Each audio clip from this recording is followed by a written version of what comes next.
The instructions explicitly rule out selling the hair strands, hands, teeth, and other body parts of saints that often fetch high prices in online auctions.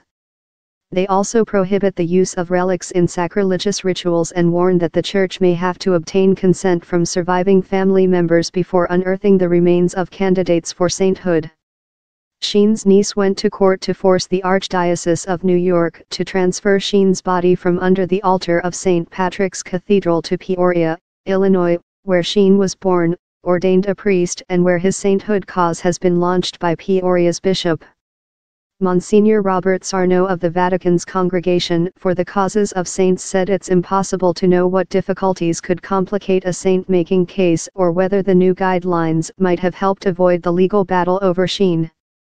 But Sarno said the Vatican believed the updates were needed anyway to provide bishops around the world with a detailed, go-to guide in multiple languages to replace the Latin instructions that provided only general rules to follow. New to the protocols is a section that makes clear that bishops must have the consent of the heirs in regions where the bodies of the dead legally belong to surviving family members. The revised instructions lay out in detail how a body is to be unearthed, saying it must be covered with a decorous cloth while a relic is being taken and then reburied in clothes of similar style. The guidance also explicitly allows for cremated remains to be used as relics.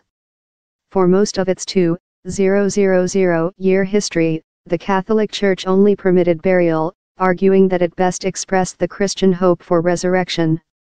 But in 1963, the Vatican explicitly allowed cremation as long as it didn't suggest a denial of faith about resurrection. The new instruction also makes clear that bishops must agree in writing to any transfer of the remains, and calls for absolute secrecy when a body is unearthed and a relic taken for eventual veneration.